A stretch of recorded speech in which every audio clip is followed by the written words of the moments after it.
लोग मुझसे पूछते हैं, साहब आपके यहां यूपी में क्या सड़कों पे सचमुच नमाज नहीं होती? मैं कहता हूं कतई नहीं होती है, आप जाके देख लो, नहीं होती है। अरे सड़कें चलने के लिए है या कोई भी व्यक्ति आकर के चौराहे पे आके तमाशा बना देगा?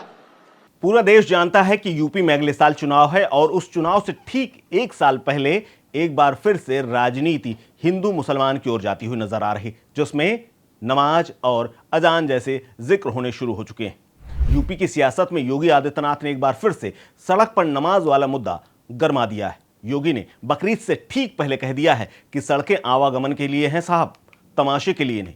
नमाज पढ़नी है तो शिफ्ट में पढ़िए, लेकिन सड़क नहीं रोकी जा सकती। प्यार से मान ले तो ठीक है, नहीं तो दूसरा तरीका अपनाने के लिए हम बाध्य हैं। यह चेतावनी पूरे प्रदेश में चर्चा का विषय इसलिए बनी है क्योंकि लोग चर्चा कर रहे हैं कि आखिरकार ठीक बकरीद के पहले यह बात कहने की योगी को क्या जरूरत है, जबकि पूरा प्रदेश जानता है कि अब सड़कों पर नमाज नहीं होती, मस्जिद के अंदर ही नमाज होती है, भले ही ईद हो बकरीद हो।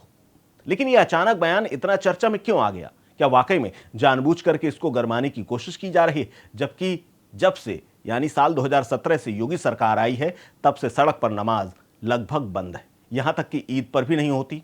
अब तो तस्वीरें भी उस तरह की नहीं आती कि पूरी सड़क जाम है। तो फिर इसको लेकर के हंगामा क्यों, चर्चा क्यों है?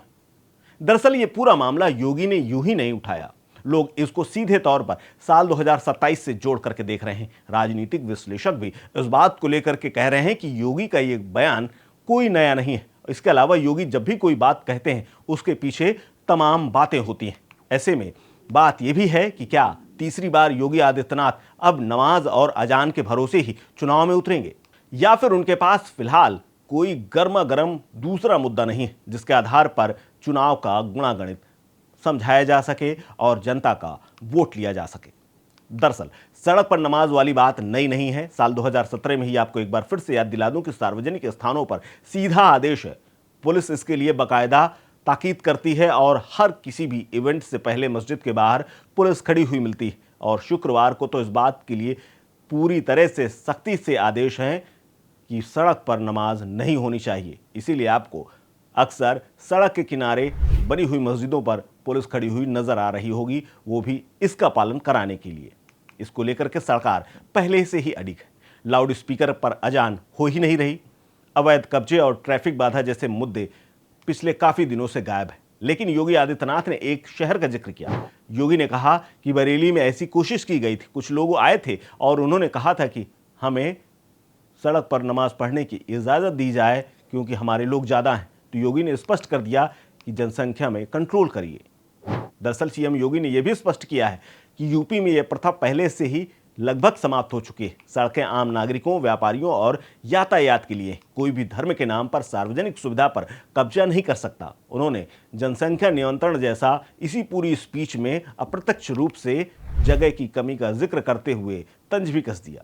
लेकिन ये ठीक बकरीद से पहले आया है, यानी मौका भी है और दस्तूर भी। इसीलिए पूरे प्रदेश में इस बात की चर्चा हो रही है, जबकि बड़े पैमाने पर नमाज की संभावना बकरीद के मौके या ईद के मौके पर बाहर होने की संभावना रहती है। चूंकि पुलिस पहले से ही इस पाबंदी को लागू किए हुए है, वो भी सख्ती से। ऐसे में माना जा रहा है कि 2027 के विधानसभा चुनावों को देखते हुए ये बयान रणनीतिक तौर पर बेहद सही और योगी के हिसाब से सटीक भी है। हालांकि योगी समर्थकों का तर्क यह भी है कि यह कानून का राज है, न कि किसी धर्म विशेष के खिलाफ। सड़कें सभी की हैं।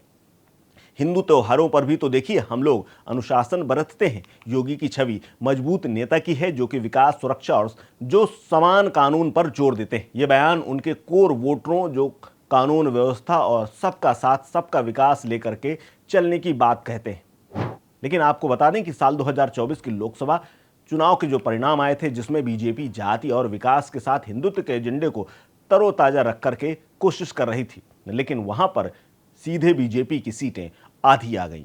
वहीं लोग ये भी सवाल उठा रहे हैं कि योगी जानते हैं कि अगर पहले से ही तैयारी नहीं की गई तो ऐसा ना हो कि लोकसभा का इतिहास विधानसभा में दोहरा जाए और नुकसान हो जाए। इसीलिए नुकसान से पहले ही योगी चेत रहे हैं और सीधे उन्हें नमाज और अजान याद आ रहे हैं। हालांकि विपक्ष इस पूरे मामले को लेकर के समाजवादी पार्टी से लेकर के कांग्रेस और AIMIM जैसे दलों ने भी सांप्रदायिक ध्रुवीकरण की बात कहनी शुरू कर दी है। असदुद्दीन ओवैसी की पार्टी ने तो इसे मुस्लिम विरोधी करार दे दिया है।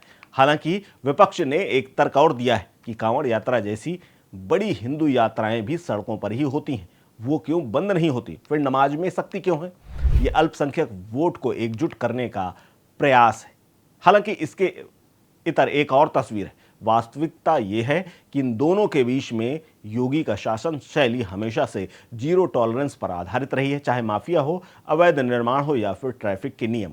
कई शहरों और कई कस्बों में भी इन दिनों बुलडोजर सड़कों को साफ कर रहा है, अतिक्रमण हटा रहा है और सड़कों का चौड़ीकरण हो रहा है। सड़क पर नमाज एक व्यवहारिक समस्या तो थी, खास तौर पर उन शहरों में जहां पर घनी आबादी थी, लेकिन अब इस पूरे मामले को राजनीतिक तौर पर चश्मे से भी देखा जा रहा है और राजनीतिक हथकंडे के तौर पर भी। राजनीतिक रूप से ये मुद्दा बीजेपी को अच्छा लगता है और उसके फेवर का भी है, क्योंकि एक वोट बैंक उसका मजबूत होता है।